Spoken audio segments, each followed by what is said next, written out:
கர்த்தருடைய பரிசுத்த நாமம் மகிமைப்படுவதாக. உங்கள் யாவரையும் ஆண்டவராகிய இயேசு கிறிஸ்துவின் நாமத்தில் அன்போடு இந்த நாளினுடைய வேத ஆராய்ச்சிக்கு நான் வரவேற்கிறேன்.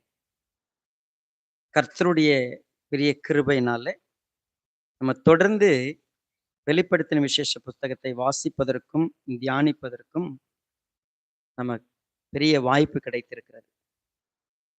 நம்ம 9 அதிகாரங்களை நிறைவு செய்யும்படியாக கற்றுக்கொள்ளும்படியாக கர்த்தர் நமக்கு கிருபை பாராட்டி இருக்கிறார். தொடர்ந்து நம்ம 10வது அதிகாரத்தை இன்றைக்கு தியானிக்க போகிறோம். கர்த்தருடைய சமூகத்தில் நம்மை தாழ்த்தலாம்.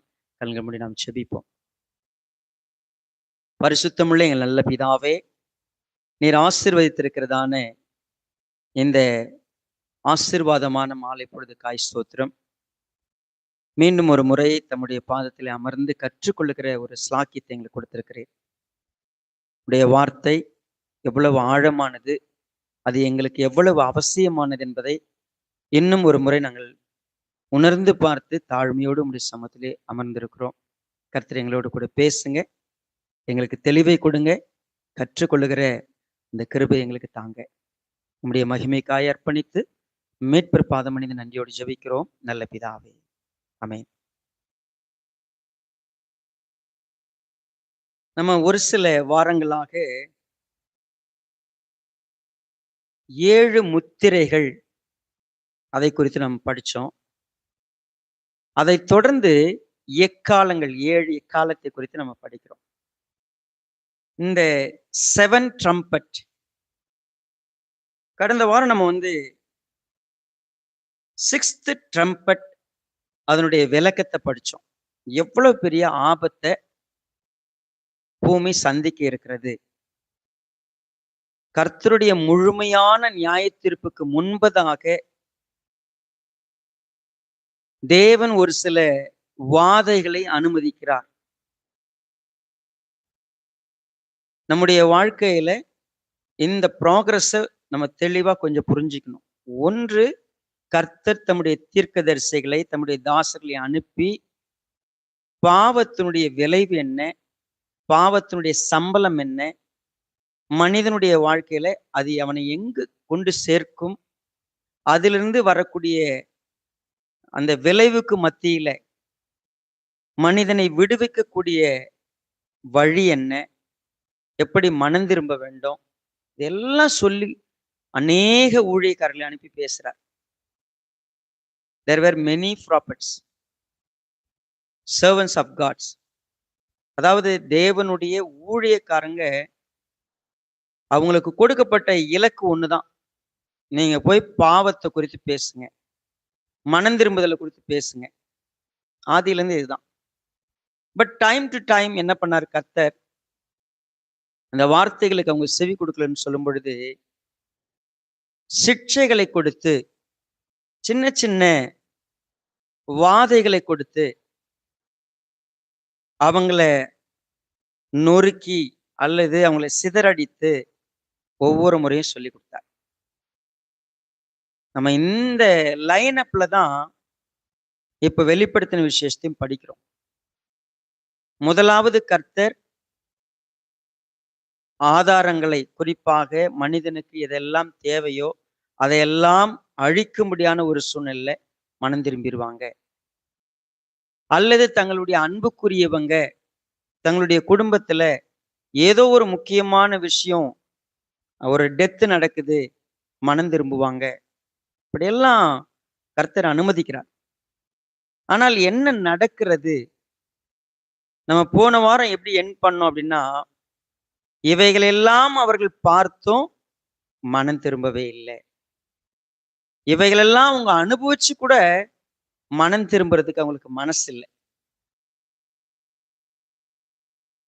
மனம் திரும்புதலை பற்றி இந்த வாரம் நான் ஒரு இடத்துல ஷேர் பண்ணும் பொழுது, மனம் திரும்புதல் அப்படின்னு சொன்னா பாவம் என்கிறத ஒரு மனுஷன் உணரணும். இது தப்பு, இது கர்த்தருக்கு விரோதமானது, இது எவ்வளவு அருவருப்பானது, இது எவ்வளவு அசிங்கமானது, இது எவ்வளவு வெட்கத்துக்குரியது அப்படின்னு என்ன பண்ணணும், உணரணும். அந்த பாவத்தை குறித்து துக்கம் வரணும், வேதனைப்படணும். இது என்கிட்ட இருந்துச்சேன்னு சொல்லி வெட்கப்படணும்.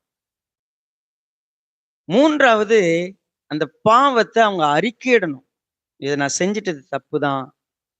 இது எவ்வளவு மோசம். இதுக்கான விளைவுகள் எப்படிப்பட்டது இருக்குது. என்கிட்ட இந்த பாவம் இருந்திருக்குன்னு சொல்லி அறிக்கையிடணும். இப்படி வரிசையா சொல்லும் பொழுது ரொம்ப முக்கியமான ஒரு விஷயம். நான் எதை அருவருக்கிறேனோ, அதனுடைய விஷயத்த நான் வெறுத்து டோட்டலா இனி நான் இப்படி இருக்க மாட்டேன்னு வெறுத்து தள்ளணும். மனம் திரும்புதல் தேவனிடத்தில் திரும்பி வரும்பொழுது, இனி நான் அதை செய்ய மாட்டேன். அப்படி வரணும். கர்த்தர் அததான் எதிர்பார்த்தார். ஆனா என்ன நடக்குது? தீர்க்கதரிசிகள் பேசினாலும் சரி, ஒரு சில வாதைகள் வந்தாலும் சரி, ஒரு சில நேரத்துல கர்த்தரை அடிச்சு சொன்னாலும் சரி, நம்ம மனம் திரும்புவதில்லை அப்படின்னு சொல்லும் பொழுது, 6வது ட்ரம்பட் ஊதப்பட்டாச்சு. 1/3 பங்கு மக்கள் அழியிறாங்க. இந்த நிலையில நம்ம 10வது சாப்டருக்குள்ள என்டர் ஆகும் பொழுது, we see a new thing. என்ன பார்க்கிறோம்? 10வது அதிகாரத்துக்கு வருவோம். வெளிப்படுத்தின விசேஷம் 10வது அதிகாரம். பின்பு பலமுள்ள வேறொரு தூதனை வானத்திலிருந்து இறங்கி வர கண்டேன்.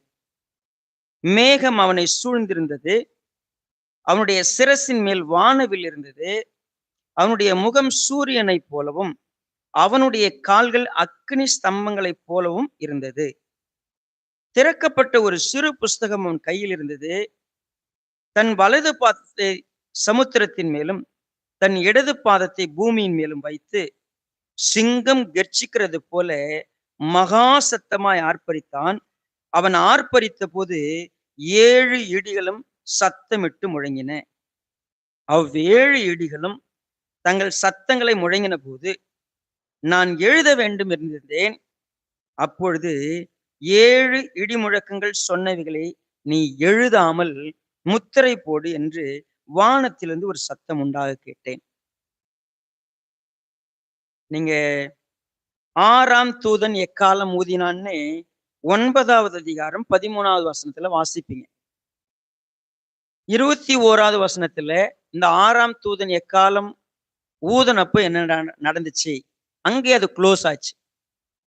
இப்ப 10வது அதிகாரத்திலிருந்து 11வது அதிகாரம் 15வது வசனம் வரைக்கும் பாத்தீங்கன்னா, see from 10th chapter to 11, 14 வரைக்கும் இடையில ஒரு சம்பவம் நடக்கிறது. என்னெல்லாம் நடக்குது? இப்போ 7th ட்ரம்பட் எப்போ அப்படின்னு கேட்டீங்கன்னா, 15வது வசனம், 11வது அதிகாரம் 15வது வசனம். 7ஆம் தூதன் எக்காலம் ஊதினான்னு அங்க இருக்கும். அது வரைக்கும் இடைப்பட்ட ஒரு தரிசனத்தை யோவானுக்கு தேவன் வெளிப்படுத்துறார். நல்லா புரிஞ்சுக்கங்க. முதல் 3 எக்காலம், 4வது எக்காலம், 5வது எக்காலம், 6வது எக்காலம். நம்ம இதை கவனிக்கிறப்போ கர்த்தர் எக்காலம் ஊதுனாவே தண்டனை அறிவிக்கிறாரு, நியாய தீர்ப்பு வருது, வாதைகள் வருது, எல்லாம் பார்த்துட்டு இருக்கோம். ஒரு கீ ஃபேக்டரோட இந்த சாப்டர் நம்ம படிக்கணும்னா, 7ஆம் தூதன் எக்காலம் ஊதுனா எவ்ரிதிங் ஃபினிஷ்ட். 6ஆம் தூதன் ஊதி என்ன நடந்திருக்குது? 1/3 பங்கு அழிந்திருக்குது. 1/3 பங்கு மக்கள் அழிஞ்சிட்டாங்க. 7ஆம் தூதன் எக்காலம் ஊதுனா எல்லாம் நிறைவேற போகுது. அப்ப அதுக்குள்ள 6ஆம் தூதன் ஊதியாச்சு. அடுத்து என்ன செய்யணும்? 7ஆம் தூதன் தான் ஊதணும்.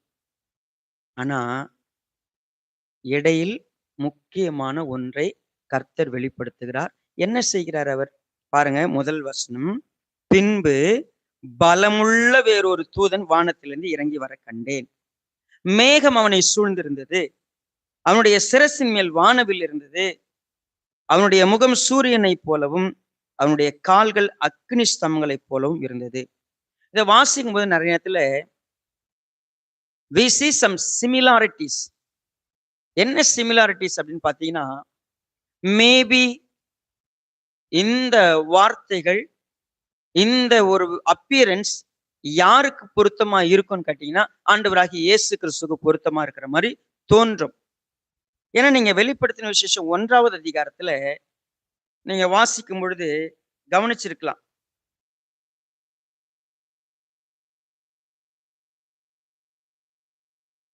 பாருங்க, குறிப்பா 15வது வசனம். அவருடைய பாதங்கள் உலைகளத்தில் காய்ந்த பிரகாசமான வெல்கன போல இருந்தது. அவருடைய சத்தம் பெருவெள்ளத்து இரைச்சலை போல் இருந்தது. தமது வலது கரத்திலே 7 நட்சத்திரங்களை ஏந்தி கொண்டிருந்தார். அவருடைய வாயிலிருந்து இருபுறமும் கருக்குள்ள பட்டயம் புறப்பட்டது. அவருடைய முகம் வல்லமையாய் பிரகாசிக்கிற. இப்போ சிமிலாரிட்டிஸ் நிறைய இருக்குது. ஆனா நம்ம தமிழ்ல டிரான்ஸ்லேஷன் பண்ணும் பொழுது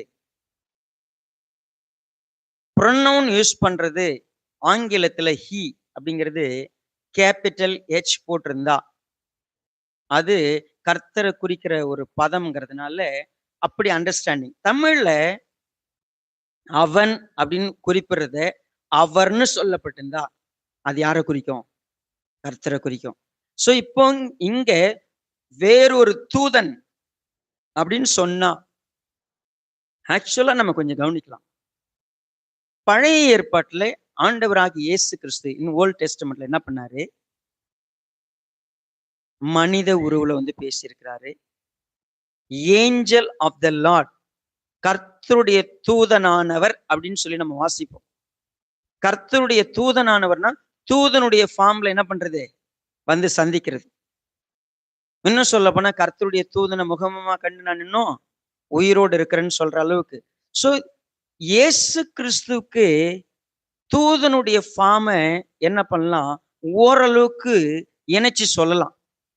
ஆனா பெரிய ஒரு டிஸ்டிங்ஷன் இருக்குது. ஒரு வேறுபாடு இருக்குது. என்ன வேறுபாடு? கொஞ்சம் கவனிக்கலாம். தூதர்களை குறிக்கும் பொழுது வல்லமையான ஒரு தூதனை சொல்லணும் அப்படின்னு சொன்னா maybe closer to Lord Jesus Christ, இயேசு கிறிஸ்து கூட ஒப்பிட முடியும். பட் மிகப்பெரிய ஒரு வித்தியாசம் இருக்குது. என்ன வித்தியாசம் அது? இங்க கொஞ்சம் கவனிக்கலாம். பலமுள்ள வேறொரு தூதன், அவனை மேகம்தான் சூழ்ந்திருந்தது, அவனுடைய சிரசு. இந்த வார்த்தைகள்லாம் தமிழ்ல நமக்கு தெளிவாவே இருக்குது. இது யாரை ரெஃபர் பண்ணவே பண்ணாது? இயேசுவானவர் ரெஃபர் பண்ணாது.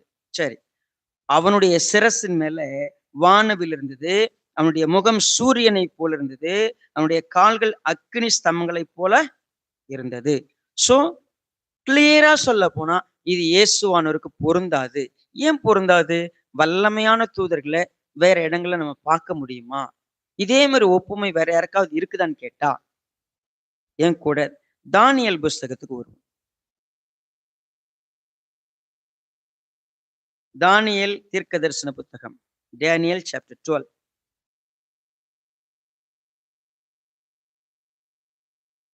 இங்க 12வது அதிகாரத்துல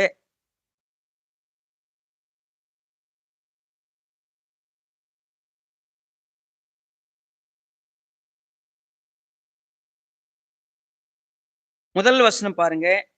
உன் ஜனத்தின் புத்திரருக்காக நிற்கிற பெரிய அதிபதியாகிய மிகாவேல் அக்காலத்திலே எழும்புவான். யாதொரு ஜாதியாரும் தோன்றினது முதல் அக்காலம் மட்டும் உண்டாயிராத ஆபத்து காலம் வரும். அக்காலத்திலே புஸ்தகத்தில் எழுதியிருக்கிறவர்களாக காணப்படுகிற உன் ஜனங்கள் அனைவரும் விடுவிக்கப்படுவார்கள். பூமியின் தூளில் நித்திரை பண்ணுகிறவர்களாகிய அநேகரில் சிலர் நித்திய ஜீவனுக்கும் சிலர் நித்திய நிந்தைக்கும் இகழ்ச்சிக்கும் விழித்து எழுந்திருப்பார்கள். இத சொல்லும் பொழுது குறிப்பா 5வது வசனம்.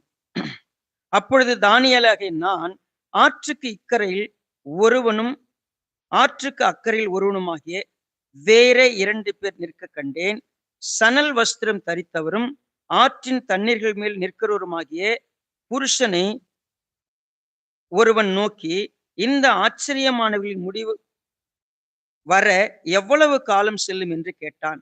அப்பொழுது சணல் வஸ்திரம் தரித்தவரும் ஆற்றின் தண்ணீர்களின் மேல் நிற்கிறவருமாகிய புருஷன் தம்முடைய வலது கரத்தையும் தம்முடைய இடது கரத்தையும் வானத்துக்கு நேராக எடுத்து, ஒரு காலமும் காலங்களும் அரை காலமும் செல்லும் என்றும் பரிசுத்த ஜனங்களின் வல்லமையை சிதறடித்தல் முடிவு பெறும் பொழுதே இவைகளெல்லாம் நிறைவேறி தீரும் என்று என்றைக்கும் ஜீவித்திருக்கிற ஒரு பேரில் ஆணையிட கேட்டேன்.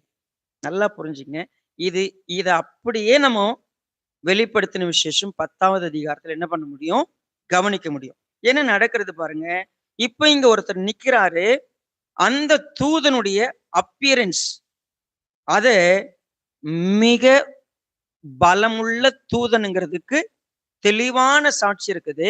அதுல ரொம்ப முக்கியமான ஒரு ஆஸ்பெக்ட் நம்ம கூர்ந்து கவனிச்சோம்னா, அவனுடைய சிரசின் மேல என்ன இருந்தது? வானவில் இருந்தது. வானவில்னா உங்களுக்கு என்ன ஞாபகம் வருது? கொஞ்சம் நம்ம டர்ன் பேக் பண்ணி பார்த்தா, கர்த்தர் நோவாவோட ஒரு உடன்படிக்கை பண்ணார். இப்போ 6ஆம் தூதன் எக்காலம் ஊதி முடிச்சு ஒரு மிகப்பெரிய வாதை நடந்துகிட்டு இருக்குது. கர்த்தர் தம்முடைய உடன்படிக்கையை நினைவு கூறுகிறார். ஒரு தூதனை அனுப்புகிறார். அனுப்பி அவனுடைய கையில ஒரு புஸ்தகம் இருக்கிறது. ஒரு சிறு புஸ்தகம் இருக்கிறது. அந்த புஸ்தகம் அவன் கையில் இருக்குது. அவன் கால் சமுத்திரத்திலும் இருக்குது, பூமியிலும் இருக்கிறது. சோ ஒட்டுமொத்த உலகத்தினுடைய அதிகாரத்தையும் அவனுடைய பாதம் 2 இடத்திலும் வைக்கப்பட்டிருக்கிறது. என்ன சொல்றாப்போ, அவனுடைய கர்ச்சனை ஒரு சிங்கம் போல இருக்கிறது. அவன் ஆர்ப்பரிக்கிறான். ஒரு 7 இடிகள் சத்தமிட்டு முழங்குகிறது. இந்த சத்தத்தை பல இடங்கள்ல வேதாகம் வெளிப்படுத்துகிறது. கர்த்தர் சத்தமிட்டார்னா என்ன நடக்கும்? சங்கீதம் 18ல ஒரு எக்ஸாம்பிள் இருக்குது. தாவீது விண்ணப்பம் பண்ணும் பொழுது கர்த்தர் என்ன பண்ணார? வானங்களில் குமரினார்னு என்று சொல்லி நம்ம வாசிப்போம். சங்கீதம் 18 பாருங்க.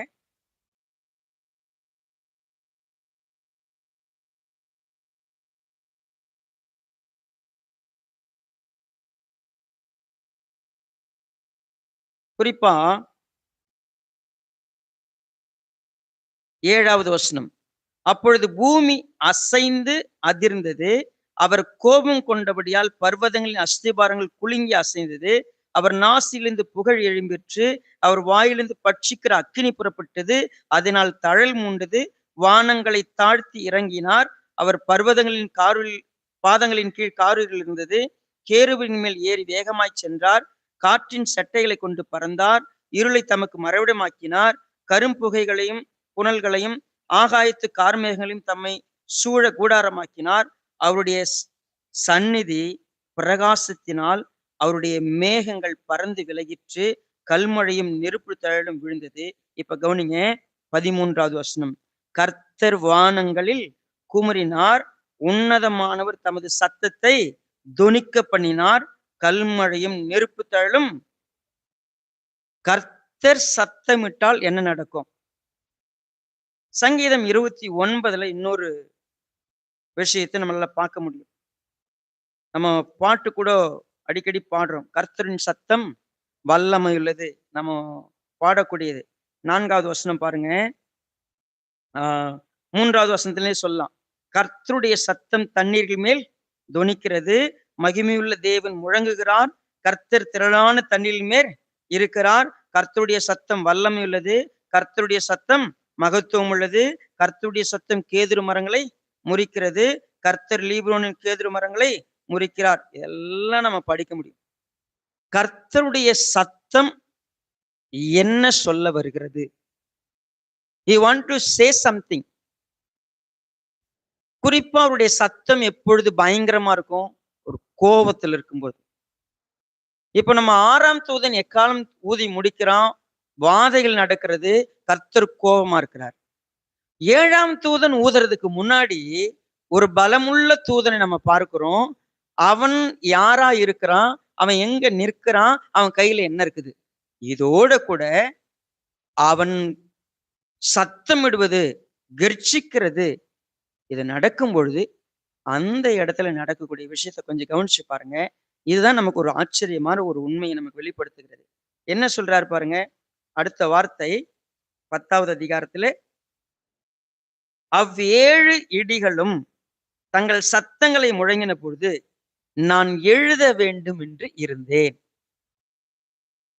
அப்பொழுது 7 இடிமுழக்கங்கள் சொன்னவைகளை நீ எழுதாமல் முத்திரை போடு என்று வானத்திலிருந்து ஒரு சத்தம் கவனிச்சிங்களா? 7 இடிகள் சத்தமா கேக்குது. அவ்வளவு பயங்கரமான சத்தம். இந்த பயங்கரமான சத்தத்துல என்ன வெளிப்படுத்தப்பட்டுச்சோ அதை நான் எழுதணும்னு நினைச்சேன். ஆனா சத்தம் உண்டாகி சொல்லுது, நீ எழுதாத, அதை மூடி வச்சிரு. இப்ப ஒரு விஷயம் நமக்கு புரியுது. கர்த்தர் யோவானுக்கு ஒன்றை வெளிப்படுத்துகிறார். யோவான் ஒரு விஷயத்தை கேட்கிறாரு, ஒரு விஷயத்தை பார்க்கிறாரு. நீ கண்டவைகளையும் கேட்டவைகளையும் என்ன பண்ண, எழுதுன்னு சொல்லிதான் ஆரம்பிச்சாரு. இப்போ நீ கண்டத, நீ கேட்டத எழுதாத, நீ மூடி வை. நம்ம ஏற்கனவே பார்த்தோம், போன வாரம் படிக்கிறப்போ, நம்ம மெசேஜ்களில் படிக்கிறப்போ, ஒருவேளை சண்டே படிக்கிறப்போ ஏசாயா தீர்க்கதரிசிக்கு ஒரு கட்டளை கொடுத்தார்.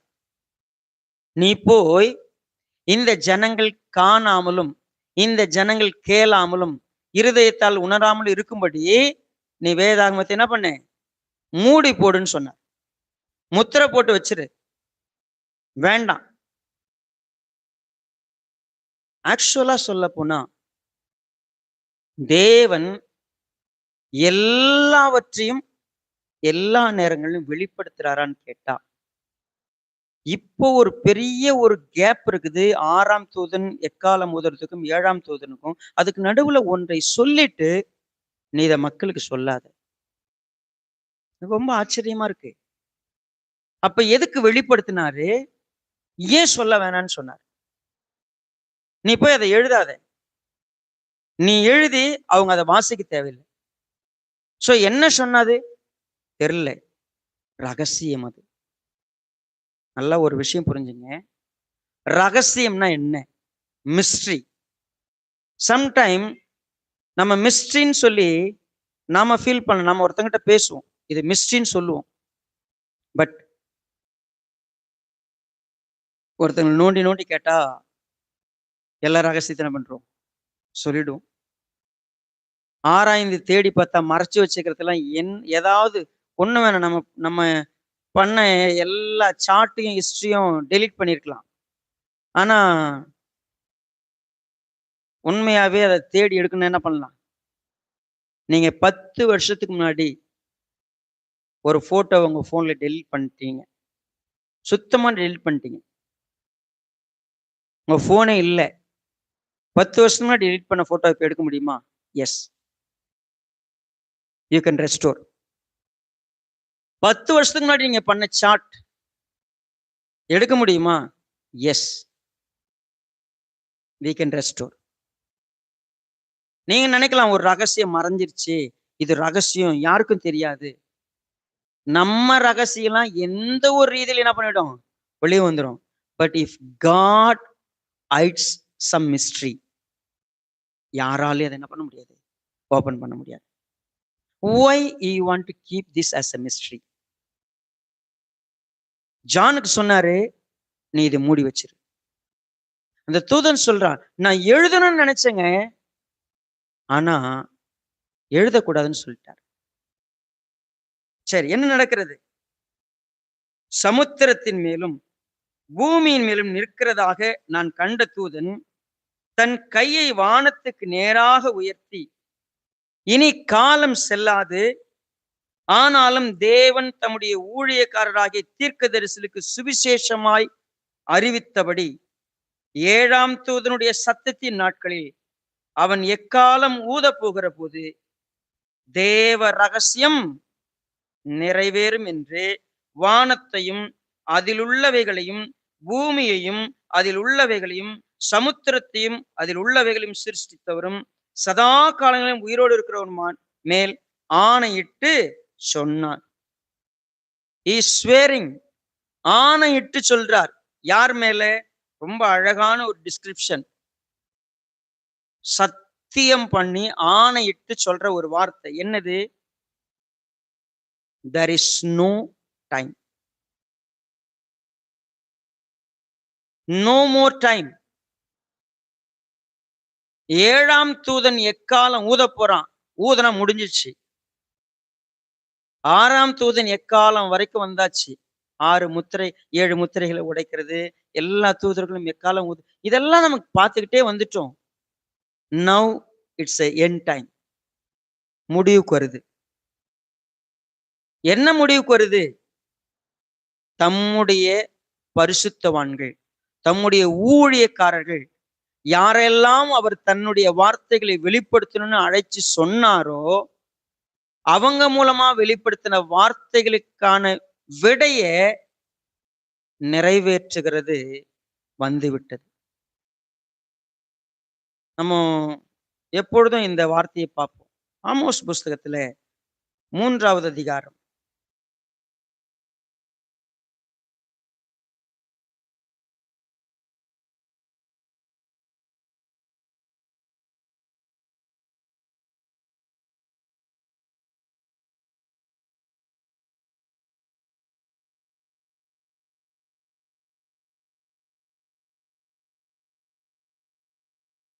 7வது வசனத்தை பாருங்க. ஆமோஸ் 3:7.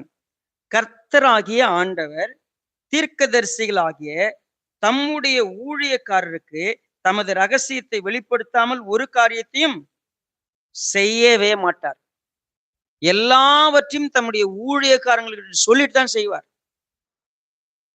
இப்ப கடைசியா ஒருத்தர் சொல்றாரு, ஃபைனலான ஒரு மிஸ்ட்ரி, ஒரு ரெவலேஷன் யோவான்ட்ட சொன்னாரு, இதை எழுதாத, இதை மூடி வை. ஏன்? 7ஆம் தூதன் எக்காலம் ஊதனா அது வெளிப்படும், நிறைவேறும். 6ஆம் தூதன் எக்காலம் ஊதியாச்சு. மூன்றில் ஒரு பங்கு அழிஞ்சுக்கிட்டு இருக்கிறாங்க. பட் அப்படி அழிஞ்சிட்டு இருக்கும் போதே மனம் திரும்பலன்னு சொன்னா ஒரு முக்கியமான நியூஸ் சொல்லப்படுது. கர்த்தர் 7ஆம் தூதன் எக்காலம் ஊதுறதுக்கு டைம் ஆயிடுச்சு. ஆனா அந்த டைமுக்கு முன்னாடி கர்த்தர் இன்னும் இரக்கமா ஒரு தூதன் அனுப்பி டைம் வந்துருச்சுன்னு சொல்லு, காலம் இனி செல்லாதுன்னு போய் சொல்லு. ஒரே ஒரு செய்தி, காலம் முடிஞ்சு போச்சு. It's time for end. Please declare. அவன் என்ன சொன்னான்? கையில ஒரு புஸ்தகம் வச்சிருக்கிறான். அவன் எங்க நிக்கிறான்? சமுத்திரத்திலையும் பூமி மேல நிக்கிறான். அவனுடைய கர்ச்சனை சிங்கம் போல இருக்கிறது.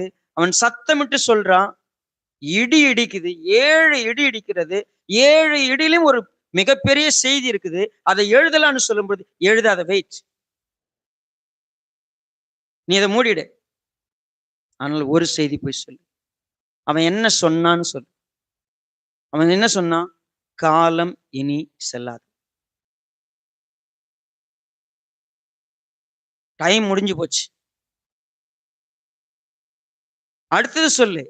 தம்முடைய ஊழியக்காரங்க மூலமா என்ன சொன்னாரோ அது எல்லாம் கம் டு பாஸ், நிறைவேறுது, முடிவுக்கு வருது. எப்போனா 7வது தூதன் காலம் ஊதுனா. போய் சொல்லுப்போம். சரி, இவ்வளோ காலம் நாம என்ன செய்யறோம் தெரியுங்களா? நம்ம எல்லாருமே மதன்னு இருக்கிறோம். We understand. நமக்கு தெரியும் இது பாவம். நமக்கு உணர்வு இருக்குது, இது பாவம் தான் தெரியும். ரட்சிக்கப்படுறதுக்கு முன்னாடி உணர்வே இல்லாம இருந்தோம். கவனிங்க, பாவனே தெரியாது, எது தப்பு எது சரினே தெரியாது.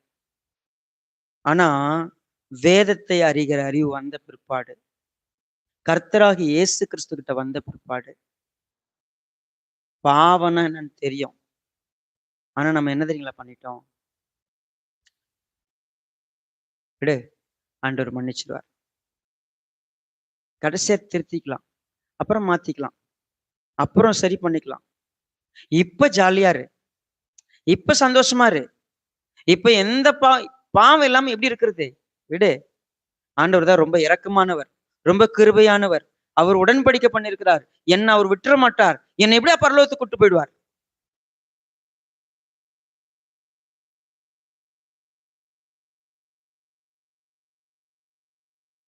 உண்மையாவே இந்த சத்தியங்களை கேட்கிற நமக்குள்ள எந்த அளவுக்கு விபச்சார பாவம், எந்த அளவுக்கு வேசித்தனம், எந்த அளவுக்கு விக்கிரக ஆராதனை, எவ்வளவு துணிகரம் நமக்கு. ஒரு செய்தி வருகிறது, காலம் இனி செல்லாது. That's a one news.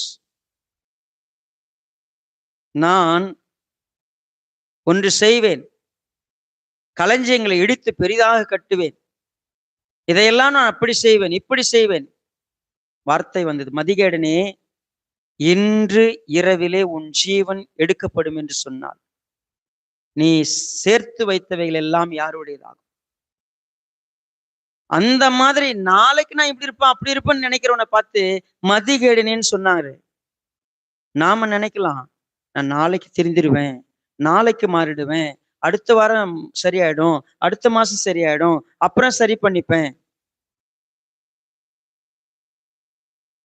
உண்மையாகவே நம்ம படிக்கும்பொழுது ஆமோஸ் புஸ்தகத்துல ஒரு வார்த்தையை வாசிக்கலாம்.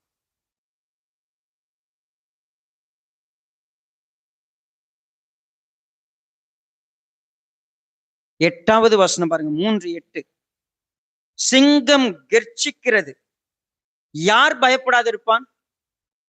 கர்த்தராகிய ஆண்டவர் பேசுகிறார், யார் தீர்க்க தரிசனம் சொல்லாதிருப்பான்? நீங்கள் சமாரியாவின் பர்வதங்களிலே கூடி வந்து அதன் நடுவிலே நடக்கிற பெரிய கலகங்களையும் அதற்குள் செய்யப்படுகிற இடுக்கண்களையும் பாருங்கள் என்று அஸ்தரோத்தின் அரண்மனை மேலும் எகிப்து தேசத்தின் அரண்மனை மேலும் கூறுங்கள். அவர்கள் செம்மையானதை செய்ய அறியாமல் தங்கள் அரண்மனைகள் கொடுமைகளையும் கொள்ளையும் குவித்துக் கொள்ளுகிறார் என்று கர்த்தர் சொல்றார். உண்மையாவே கர்த்தர் குமுறுகிறார், கர்த்தர் கெச்சிக்கிறார். பொய் சொல்லு, செம்மையானதை செய்யறதுக்கு அறியல, பொல்லாப்பு செய்ய அவங்க பலத்திருக்கிறாங்க, சொல்லு சொல்லு சொல்லு. கடைசியா சொல்றார், அவ்வளவுதான், காலம் காலம் முடிஞ்சிருச்சு.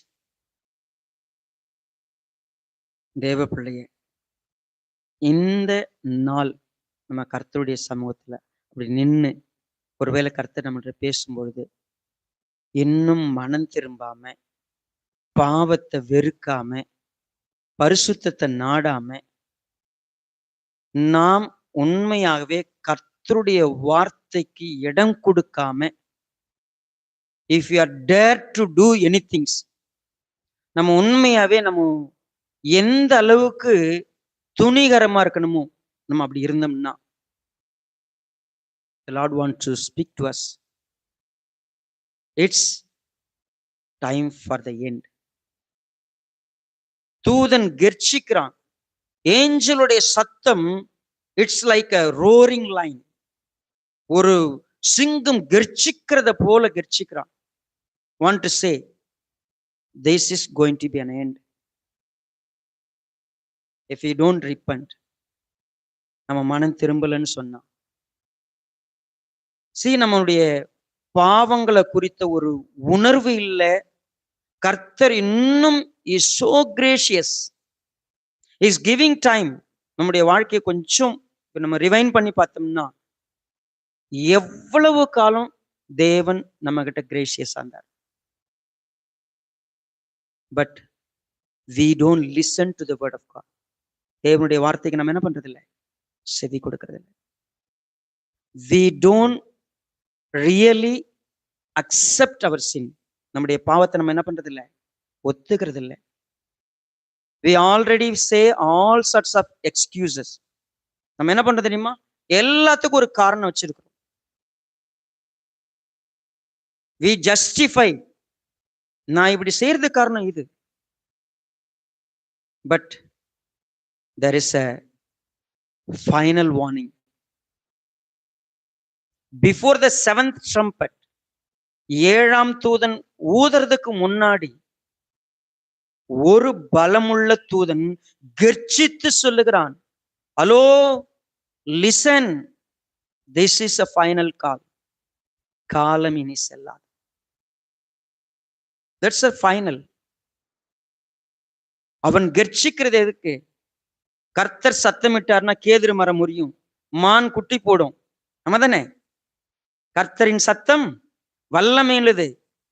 இப்போ ஒரு வார்த்தை சொல்லுங்க, நீங்க எத்தனை பேர் சொல்லுவீங்க கர்த்தருடைய சத்தம் வல்லமை உள்ளது?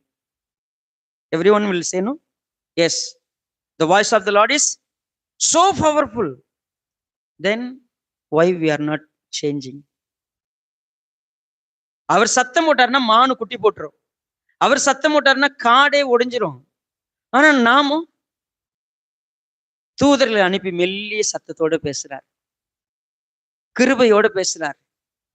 Is so gracious. அவருடைய வார்த்தை சொல்ல போனா ரொம்ப பொலைட்டா இருக்குது, ஹம்பிளா இருக்குது. மகனே மகளே மனம் திரும்பும், மனம் திரும்பும், மனம் திரும்ப சொல்லிட்டு இருக்கிறார். But we don't listen. அவருடைய வார்த்தை என் இருதயத்துக்குள்ள ஊடுருவி பாயறதுக்கு என்ன பண்றது இல்லை, நான் இடம் கொடுக்கறது இல்லை. Just I black.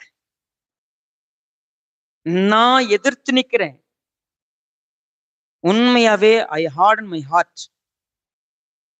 இன்னும் சொல்ல போனா நான் எந்த அளவுக்கு அவரை ரெசிஸ்ட் பண்ண முடியுமோ அவருடைய வார்த்தையை ரெசிஸ்ட் பண்ணிட்டு நிக்கிறேன். Now he is roaring like lion to the final call. It's going to be the end. ஒருவேளை இதை பார்த்த யோவான் என்ன செஞ்சார்? வாங்க வெளிப்படுத்தின விசேஷம், ரெவலேஷன் 10.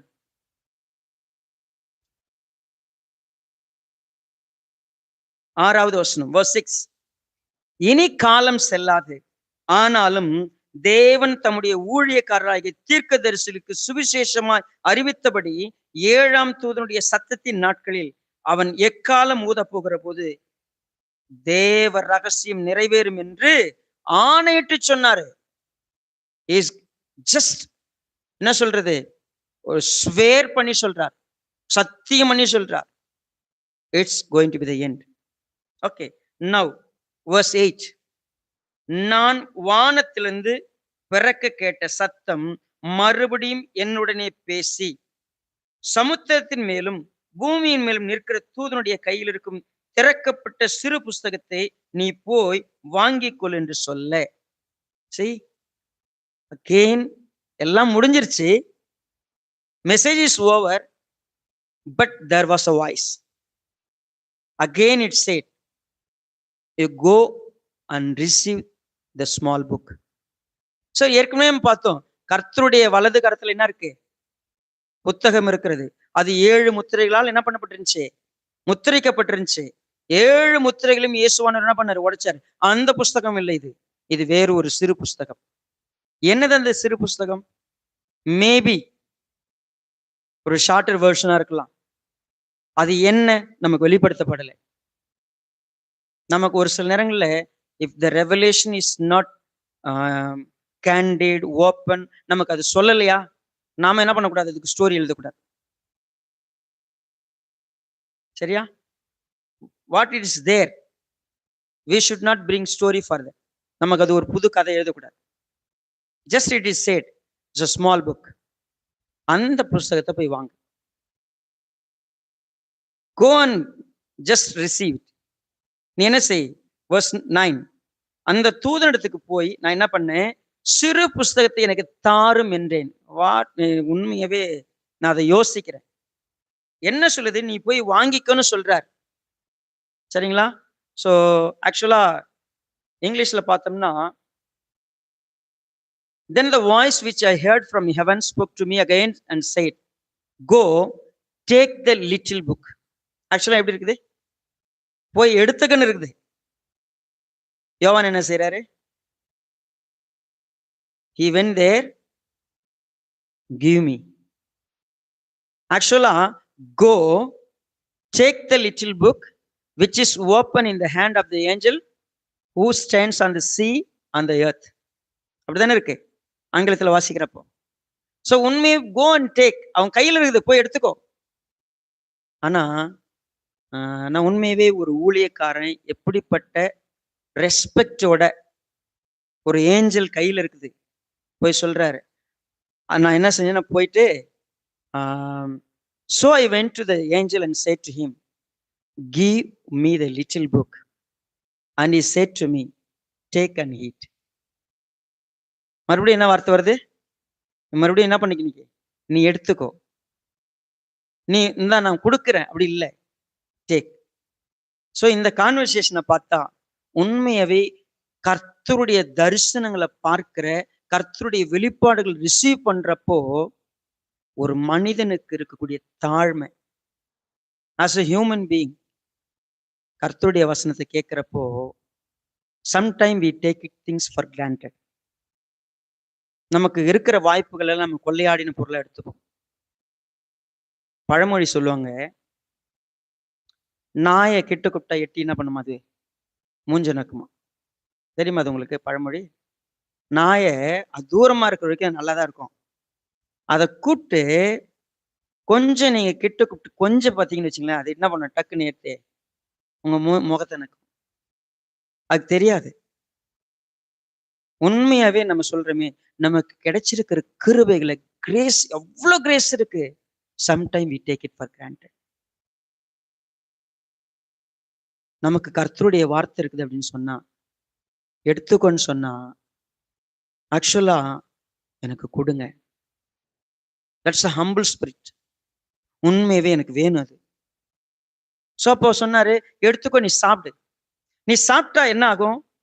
உண்மையாவே நீ உன்னுடைய வாய்க்கு அது மதுரமா இருக்கும், ஆனா அது உன்னுடைய வயிற்றுக்கு என்னவா இருக்கும்? கசப்பா இருக்கும். See, it will make your stomach bitter, but it will be as a sweet as honey in your mouth. சாப்பிட்றப்போ நமக்கு என்னவா வேணும்? ஆக்சுவலா ஸ்வீட் கோட்டட் தான் வேணும். மாத்திரை கூட எப்படி வேணும் நமக்கு? அது உள்ள கசப்பா இருக்கட்டும், எனக்கு பிரச்சனை இல்லை, மேல என்ன வேணும் எனக்கு? Sweet coated. சரி, சின்ன வயசுல இருந்தே நமக்கு வந்து கசப்பான மருந்து சாப்பிடணும்னா கஷ்டம். எத்தனை பேர் பாவக்காய் அப்படியே கடிச்சு சாப்பிடுவீங்க? நான் பாவக்காய் கடிச்சு சாப்பிடுவேன். யாரும் சாப்பிட போறதில்லை. There are people, they eat. Even நமக்கு பாவக்காய ஸ்வீட் மாதிரி செஞ்சு கொடுத்தாதான் நம்ம என்ன பண்றோம்? சாப்பிட்றோம். ஐ ஆல்வேஸ் லவ், என்ன சொல்ல, பெட்டர் காட்டை வந்து நான் விரும்பி சாப்பிடுவேன். எனக்கு ஏன் எனக்கு ரொம்ப பிடிக்கும் பாவக்காய் செஞ்சு சாப்பிட்டா அப்படின்னா, அது வந்து மற்ற எந்த காயும் அப்படி செய்ய முடியாது. அந்த கிரேவி வந்து ரொம்ப நல்லா இருக்கும். என் வீட்டில் எனக்கு வந்து அது எனக்கு ரொம்ப பிடிச்ச ஒரு டிஷ். ஆக்சுவலா இதை நான் வாசிக்கும் பொழுது எசேக்கியலுக்கு இருந்த ஒரு அனுபவத்தை இதோட என்னால கம்பேர் பண்ண முடிஞ்சிச்சு. கொஞ்சம் எசேக்கியல் புஸ்தகத்துக்கு வருவோம். The book of Ezekiel, chapter 3.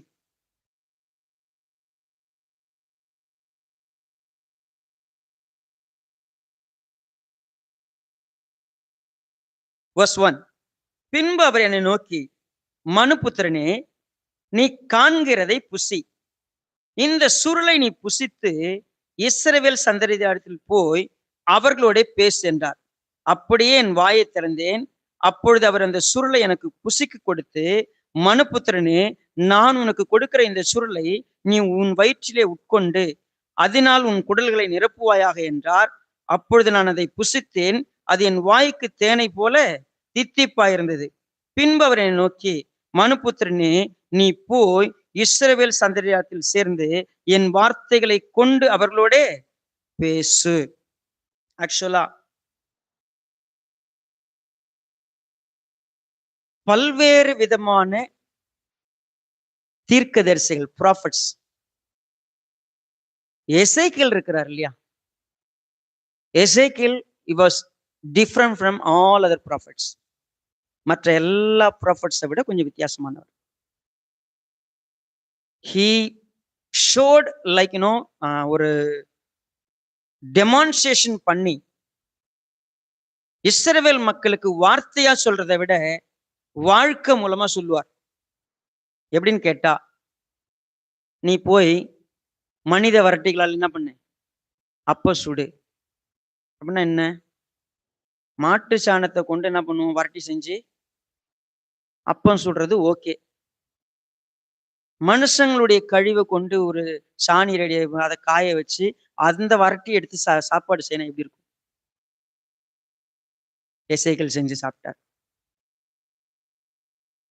ஒரே பக்கம் படுத்துட்டு இருக்கணும். வேற எந்த பக்கம் திரும்பக்கூடாது. இதெல்லாம் heart thing for Ezekiel. So இப்ப கர்த்தர் அவர் அனுப்பும் பொழுது என்னுடைய வார்த்தைகள் புசிக்கும் பொழுது இனிப்பா இருக்கும். ஆனா ஸ்டமக்ல போனா there is a bitterness. ஏன்? என்ன காரணம்? சொன்னார் 8வது வசனம் பாருங்க. இதோ உன் முகத்தை அவர்கள் முகத்துக்கு எதிராகவும் உன் நெற்றியை அவர்கள் நெற்றிக்கு எதிராகவும் கெட்டியாக்கினேன். உன் நெற்றியை வச்சிரக்கல்லை போலாக்கினேன். கண்மலையை பார்க்கலும் கெட்டியாக்கினேன். அவர்கள் கலகமுள்ள வீட்டார் என்று நீ அவர்களுக்கு பயப்படாமலும் அவர் முகங்களுக்கு கலங்காமலும் இரும் என்றார். பின்னும் அவர் என்னை நோக்கி, மனுபுத்திரனே, நான் உன்னுடைய சொல்லும் என் வார்த்தைகள் எல்லாம் உன் செவிகளால் கேட்டு உன் இருதயத்தில் ஏற்றுக்கொண்டு நீ போய் சிறைப்பட்ட உன் ஜனத்தின் புத்திரிடத்தில் சேர்ந்து அவர்கள் கேட்டாலும் கேளாவிட்டாலும் அவர்களோட பேசி கர்த்தராகிய ஆண்டவர் என்னென்னதை உரைக்கிறார் என்று அவர்களுடைய சொல் என்றார். உண்மையாவே கவனிச்சு பார்த்தா என்ன நான் சொன்னணும் அப்படின்னு பார்த்தா, அப்பொழுது ஆவி என்னை உயிரை எடுத்துக்கொண்டது. கர்த்தருடைய ஸ்தானத்திலிருந்து விளங்கிய அவருடைய மகிமைக்கு ஸ்தோத்திரம் உண்டாவதாக என்று எனக்கு பின்னாக கூப்பிட்ட மகா சத்தத்தின் இரைச்சலை கேட்டேன். ஒன்றோடு ஒன்று இணைந்திருக்கிற ஜீவனுடைய சட்டைகளின் இரைச்சலையும் அதற்கு எதிரே ஓடிய சக்கரங்களின் இரைச்சலையும் மகா சத்தத்தின் இரைச்சலையும் கேட்டேன். ஆவி என்னை உயிரை எடுத்துக்கொண்டது. நான் என் ஆவின் உக்கிரத்தினாலே மனம் கசந்து போனேன். ஆனாலும் கர்த்தருடைய கரம் என் மேல் பலமாக இருந்தது. கேபார் நதியண்டில் தெலாபீம் இலே தாபரிக்கிற சிறைப்பட்டவர்களிடத்துக்கு நான் வந்து அவர்கள் தாபரிக்கிற ஸ்தாபத்திலே தாபரித்து 7 நாள் அவர்கள் நடுவிலே பிரமித்தவனாய் தங்கினேன். ஆக்சுவலா வாஸ் அஸ்டானிஷ்ட் கர்த்தருடைய வார்த்தையை கேட்டு. ஏன்னா அவருடைய தீர்ப்பு அப்படி இருந்துச்சு. இப்போ யோவான்ட்ட சேம், நீ வாங்கி புசின்னு சொன்னா டேக் ஹீட், உனக்குள்ள எடுத்துக்கோ. கர்த்தர் இன்னதை உரைக்கிறார், போய் சொல்லு. நம்ம ஒரு நிமிஷம் நிதானமா கவனிப்போம். இன்றைக்கு அநேகர் பிரசங்கிக்கிறார்கள். There are so many preachers. Every time they preach what God is doing for you. Why? People, they come to church to hear nice words. All the time blessings. கர்த்தருடைய வார்த்தை ஆசீர்வாதமா வேணும். கர்த்தர் எனக்கு என்ன செய்கிறார், கர்த்தர் என்னை எப்படி உயர்த்த போகிறார், கர்த்தரின் வாழ்க்கையில் இருக்கக்கூடிய பிரச்சனைகளுக்கெல்லாம் எப்படி விடுதலை தரப்போகிறார், அவர் எப்படி என்னை சந்திக்கிறார், அவர் எப்படி தேற்றுகிறார், எப்படி ஆற்றுகிறார், என் வாழ்க்கையில இருக்கக்கூடிய எல்லா பிரச்சனைகளுக்கும் எப்படி தீர்வு கொடுக்கிறார். Everyone wants to hear sweet quoted words. Nobody wants to hear pointing out the sins. நீ கர்த்தருக்கு விரோதமா இப்படி இருக்கிற, நீ கடினமா இருக்கிற, நீ முரட்டாட்டமா இருக்கிற, you are so rebellious against God. இந்த வார்த்தையை பிரசங்கம் பண்ணா nobody wants to hear. If the message is like that, nobody want to hear. What's the problem? நம்முடைய எக்ஸ்பெக்டேஷன் வேற. But God wants to give a final warning. John, take this book, eat it. ஏன் அப்படின்னு சொன்னா, இதுல இருக்கக்கூடிய விஷயம் வயிற்றுக்கு கசப்பை கொடுக்கும். இது நிச்சயமாவே தேவன் எப்படிப்பட்ட தீர்ப்பு வச்சிருக்கிறார்னு அதுக்குள்ள இருக்கு.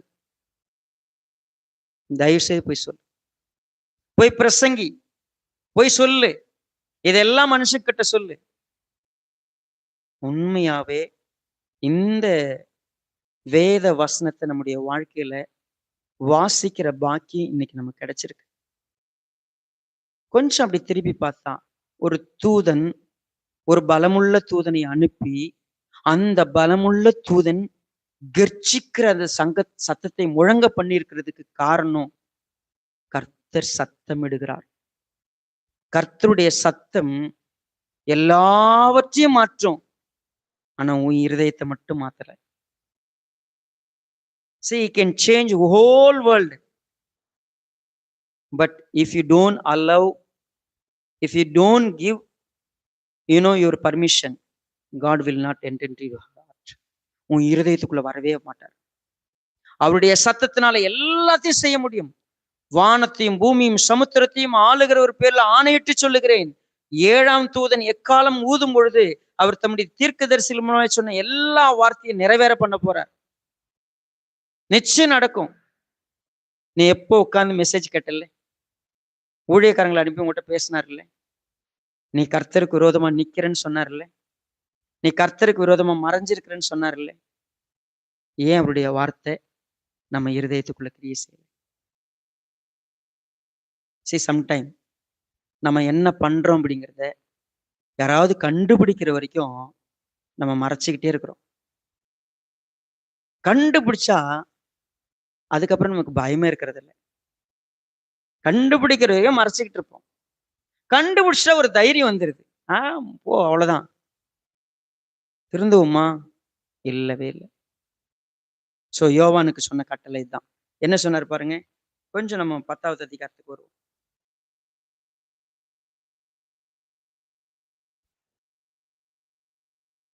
11வது வசனம் பாருங்க. 10:11.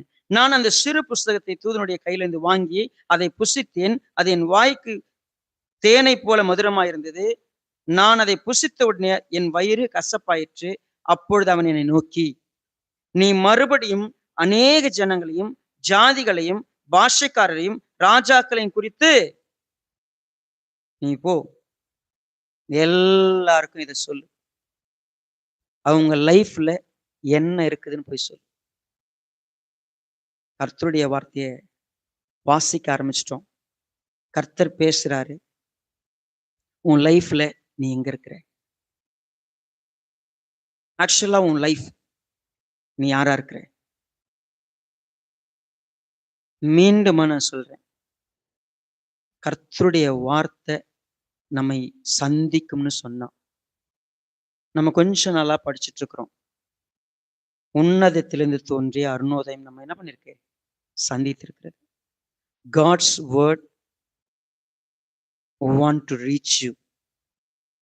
இன்னைக்கு கர்த்தருடைய வார்த்தை நம்முடைய இருதயத்தை தொட விரும்புகிறது. ஒரே ஒரு விஷயம்தான், நீ உன்னை கொஞ்சம் அசஸ் பண்ண. Just evaluate, examine yourself. Do you give a place for the word of God? தேவனுடைய வார்த்தையை உண்மையாவே நான் ரெஸ்பெக்ட் பண்றேன். அது மகிமையுள்ள வார்த்தை, மகத்துவம் உள்ள வார்த்தை, வல்லமையுள்ள வார்த்தை. பட் என்ன சேஞ்ச் பண்ண முடியுமா? சங்கீதம் 19, ஒரே ஒரு 2 நிமிஷம் அதுக்குள்ள போயிட்டு நம்ம இன்னைக்கு முடிக்கலாம். சங்கீதம் 19க்கு வாங்க. Psalms 19. It's a wonderful psalm.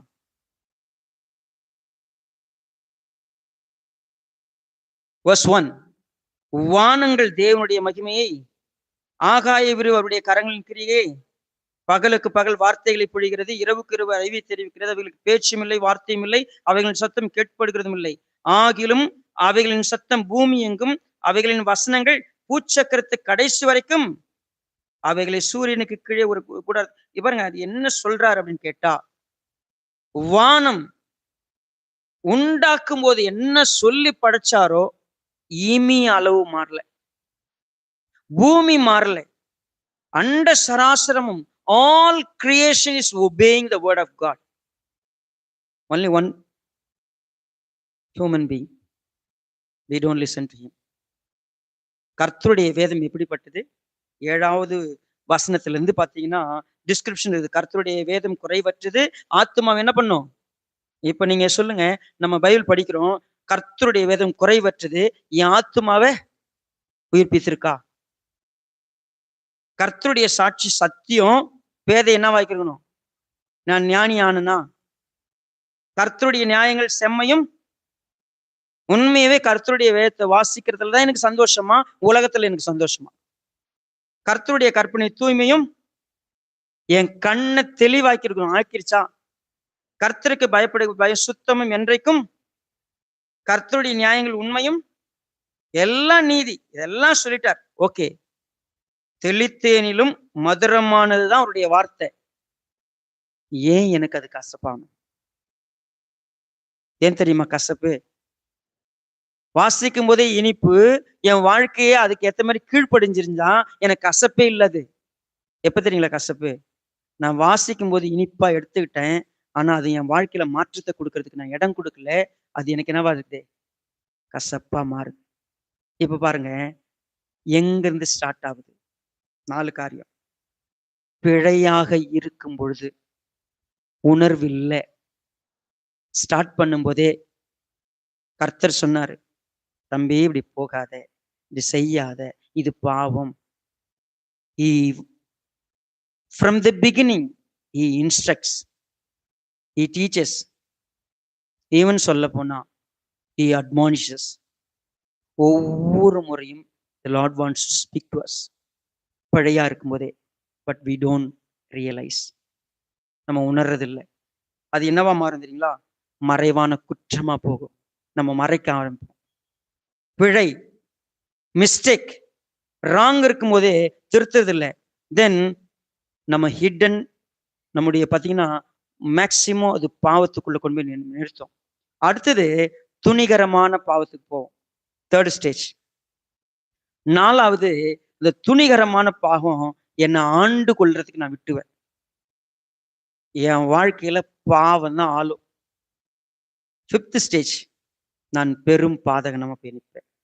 உண்மையாகவே என்னுடைய சின் எரர்ல ஆரம்பிச்சு ஹிடன் சின்னுக்கு போயிட்டு, இன்னும் பார்த்தீங்கன்னா நான் மோசமான துணிகரமான ஒரு இடத்துக்கு போயிட்டு, பிரசம்சனுக்கு தாண்டி நான் என்ன செய்றேன்? என்னாவது ஆண்டு கொள்ள விட்டு பெரும் பாதத்துக்கு போனேன்னா, ஆண்டவர் சொல்றார், there is a judgment. அது கசப்பானது. போய் ராஜா கிட்ட சொல்லு. இங்க உட்கார்ந்துங்கிற இந்த ராஜா மட்டும் இல்லை, எல்லாருமே நம்ம ராஜாக்கள். ஏன்னா நமக்கு மேல யாருமே கிடையாது. We are kings for our decisions, for all our needs, or all our opinions. எல்லாத்துக்குமே we are so king. ஆண்டவர் சொல்றார், ராஜா கிட்ட போய் சொல்லு, பூமியின் ராஜாக்கள்கிட்ட சொல்லு, அதிபதிகள்கிட்ட சொல்லு, கர்த்தர் நியாயம் தீர்க்கிறவராய் வருகிறார். 7 ட்ரம்பட் ஊதுறதுக்கு முன்னாடி இனி காலம் செல்லாதுன்னு போய் சொல்லு. இந்த புத்தகத்தில் இருக்கிறதெல்லாம் தேவனுடைய வாயிலிருந்து புறப்படுகிற ஒவ்வொரு வார்த்தையினாலும் பிழைக்க முடியும்னு சொல்லு. அது ஆரம்பம். ஆனா தேவனுடைய வார்த்தை நியாயம் தீர்க்கும். சரி, ஆண்டவராகிய இயேசு கிறிஸ்து சொன்னார் ஒரு வார்த்தை. எத்தனை பேருக்கு ஞாபகம் இருக்குது? பாருங்க, நான் எல்லாரும் நியாயம் தீர்க்க போறேன். நான் எப்படி நியாயம் தீர்ப்புன்னு நினைக்கிறீங்களா? அகிலா, நீ இப்படி அப்படி செய். சாரா, அம்பிகா, நீங்களா இப்படி, அப்படி எதாவது சொல்லுவாரா? நான் சொன்ன வார்த்தைகள் என்ன பண்ணிடும்? அவங்கள நியாயம் தீர்த்துரும். நான் இனிமே அவங்க என்ன பண்ண தப்ப முடியாது. எல்லாம் என்னுடைய வார்த்தைகள். நான் வந்தேன், என் வார்த்தையை கொடுத்தேன், சொல்ற வரைக்கும் சொன்னேன். ஆட்டோமேட்டிக்கா உன் இருதயமே சொல்லிடும் தீர்ப்பு. So it's a final call for us. If we don't repent. ரெவலேஷனை படிக்க ஆரம்பிச்சோம். 10th chapter முடிக்கிறோம் இப்போ. Just 12 more chapters. We will understand how God is so gracious. Before the final judgment, God wants to warn. God wants to declare. உண்மையாகவே அவருடைய நியாய தீர்ப்பை பற்றி சொல்லி கொடுக்க விரும்புறார். நம்ம மனம் திரும்பல, இப்ப கூட நம்ம கடினப்பட்டோம். If we try to harden our heart, அவர் நமக்கு சொன்ன வார்த்தையை நம்மளுக்கு ஞாபகம். உண்மையாவே அவர் அவர் ரொம்ப மோசமானவர் இல்லை. யாரையும் அழிச்சு போனன்னு விரும்புறவர் இல்லை. கெட்டு போனன்னு விரும்புறது இல்லை. அவர் கொடூரமான தேவன் இல்லை. அவர் ரொம்ப God is so love. அவர் எவ்வளவு நாள் சொல்லுவார், தம்பி இப்படியே போனா இப்படிதான் ஆகும் சொல்லிக்கிட்டே இருக்கிறாரு. இப்போ 6ஆம் தூதன் ஊதின பிற்பாடு 7ஆம் தூதன் அடுத்து ஊதி இருக்கணும். இப்ப அனுப்பி போய் சொல்லு. உண்மையாவே நம்ம ஆராதிக்கிற, நம்ம வொர்ஷிப் பண்ற தேவன் அவரை போல இரக்கம் உள்ள தேவன் யாரு? He's so merciful. He's so gracious to warn the people because he loved the world. He loved everyone that we should not perish. நம்ம அழியக்கூடாது. தேவ பிள்ளையே, இன்று அவருடைய சத்தத்தை கேட்பீர்களாக. Hebrew, can we read final word? Just we'll see.